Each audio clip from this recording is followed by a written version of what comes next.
नमस्कार दोस्तों, आप सभी का स्वागत है आपके अपने चैनल मानवेंद्र स्पीक्स पर। ऑपरेशन सिंदूर के बाद जब कूटनीति की ज़रूरत आई तो भारत ने सभी दलों को बुलाया और सभी दलों के प्रतिनिधियों को विदेशों में यात्रा करने के लिए भेजा है, जो कि वहाँ पर भारत का पक्ष रखेंगे। और इसको लेकर कोई विवाद नहीं होना चाहिए, पर भारत में राजनीति ऐसी है कि किसी भी मुद्दे पर अगर देश की बात भी क्यों ना हो रही हो, विवाद तो होना तय है और इसके लिए पक्ष और विपक्ष दोनों ही जिम्मेदार हैं, किसी एक की जिम्मेदारी नहीं बनती है। जो डेलीगेशन भेजा जा रहा था उसमें नाम या तो सरकार पहले से तय कर लेती तो ये दिक्कत नहीं आती। आपने नाम तय करने के लिए पार्टियों से नाम मांगे, उसके बाद आपने अपने मन से ये सारी चीज़ें तय कर दी कि कौन कैसे जाएगा। और यहाँ तक कि कांग्रेस पार्टी जिस तरह से छटपटा रही है कि शशि थरूर का नाम कैसे आ गया, क्योंकि वो तो उन नामों में शामिल ही नहीं थी जो कांग्रेस पार्टी ने दिए थे, तो कहीं ना कहीं बात और बिगड़ जाती है और राजनीति की गुंजाइश तो वहीं पैदा हो जाती है। तो ये जो पूरा डेलीगेशन है वो कहीं न कहीं सरकार की मर्ज़ी से बना, सरकार ने बनाया। हाँ, आपने ज़्यादातर विपक्षी दलों को वरीयता दी और उन दलों में भी ऐसे लोगों को रखा जो कि विदेश मामलों के कहीं न कहीं जानकार ज़रूर हैं। और कुछ नाम ऐसे भी हैं जो रिप्रेजेंटेशन के तौर पर लिए गए हैं कि हर राज्य से एक एक रिप्रेजेंटेशन की भी बात आती है कि आपने किसको किसको रखा है।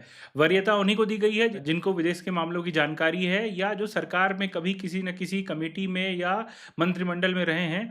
खैर, ये तो रहा पूरा मकसद और मकसद भी एकदम क्लियर था। भारत भारत ये मैसेज देना चाह रहा है कि अगर देश पर मुश्किल आती है तो भारत में पक्ष और विपक्ष सब कुछ भूलकर एकता का संदेश देते हैं। और जहाँ पर दूसरे देशों में विपक्ष और सत्ता पक्ष में इतनी लड़ाई होती है कि अगर देश के लिए भी कोई काम करना है तो आपस में खड़े नहीं होते हैं।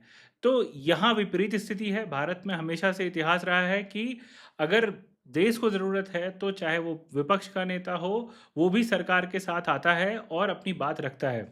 अटल बिहारी वाजपेयी एक जीते जाते एग्जाम्पल हैं। उनको विपक्ष के नेता के तौर पर नरसिम्हा राव ने डेलीगेशन के तौर पर भेजा था और ये देखकर बहुत सारे देश चकित रह गए थे, स्पेशली पाकिस्तान, कि विपक्ष का नेता सरकार का पक्ष कैसे रख सकता है या किसी देश का पक्ष कैसे रख सकता है।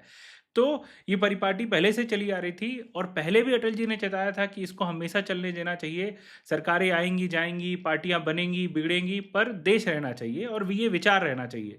तो आज उसी को चरितार्थ करने की कोशिश कहीं न कहीं मोदी सरकार की तरफ से थी और इसीलिए ये कमेटी बनाई गई और अलग-अलग देशों में इस कमेटी के प्रमुख बने हैं, जो कि जाएँगे और भारत को रिप्रेज़ेंट करेंगे। कुल 7 कमेटियाँ बनी हैं जिसमें कि बहुत प्रमुख लोग हैं, जिसमें रविशंकर प्रसाद हैं, शशि थरूर हैं, विजेंद्र पांडा हैं और सुप्रिया सुले, श्रीकांत शिंदे और कनिमोझी भी हैं। तो ये सारी जो कमेटियाँ हैं, ये कमेटियों के हेड होंगे जो कि अलग-अलग देशों में जाएँगे। सबसे महत्वपूर्ण बात जो है वो अमेरिका में जो भारत का दल जा रहा है वो सबसे महत्वपूर्ण है। उसका जो नेतृत्व करने वाले हैं वो शशि थरूर हैं।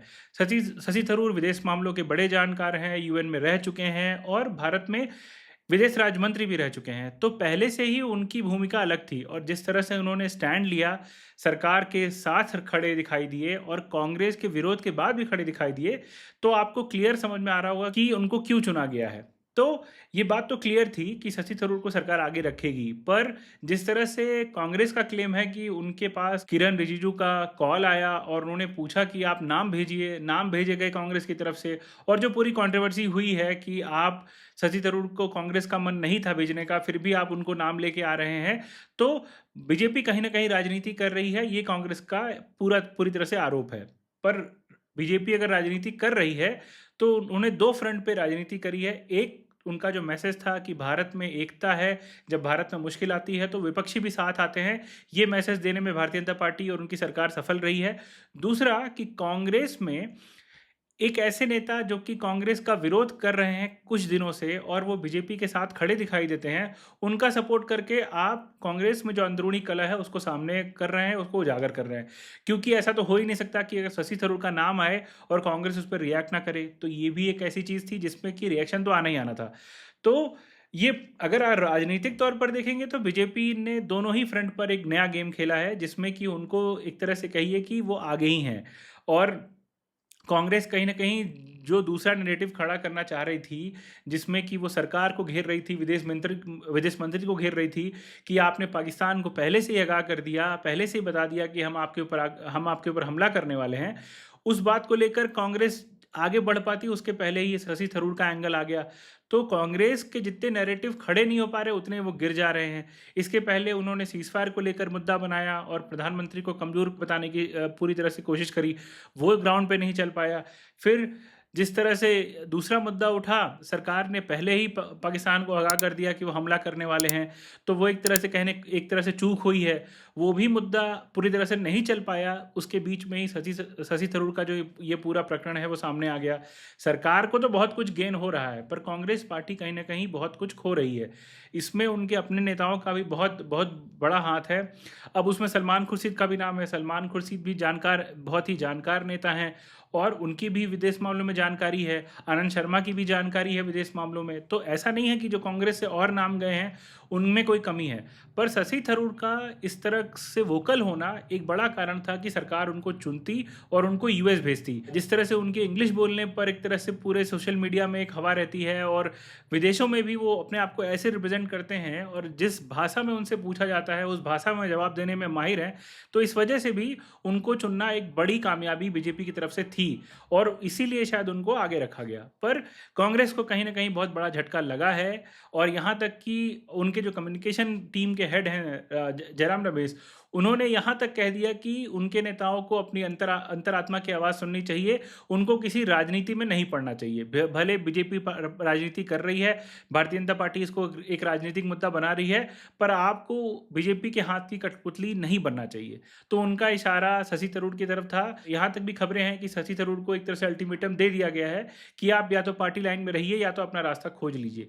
तो कांग्रेस में भी ऐसी चीज़ें ऐसे समय पर आ रही हैं कि उनके पास कोई जवाब नहीं है और इसीलिए बीजेपी इसको फ़ायदा उठाने में पूरी तरह से कामयाब रही है।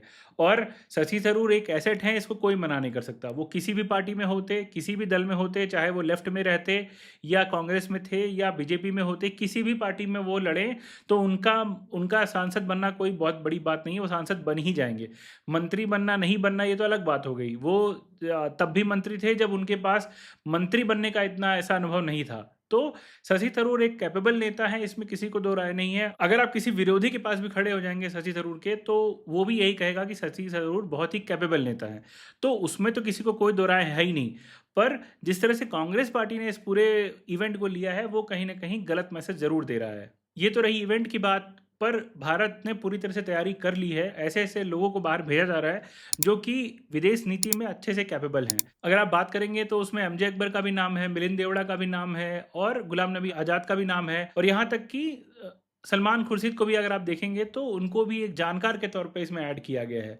तो सारी तैयारी भारतीय जनता पार्टी ने सही करी है और वो जो मैसेज देना चाह रहे हैं वो देश में भी अच्छा जा रहा है और वो बाहर भी अच्छा जा रहा है। इसको कितना कामयाब बना पाएंगे, क्योंकि विदेश नीति को लेकर कांग्रेस बहुत सारे सवाल खड़ा कर रही है और बार बार विदेश मंत्री एस जयशंकर को घेरा जा रहा है कि उनकी विदेश नीति कैसी थी कि जब सरकार और भारत को सबसे ज़्यादा ज़रूरत थी तो उनके साथ कोई देश खड़ा ही नहीं हुआ। भले किसी ने विरोध नहीं किया पर कोई खुलकर समर्थन में नहीं आया।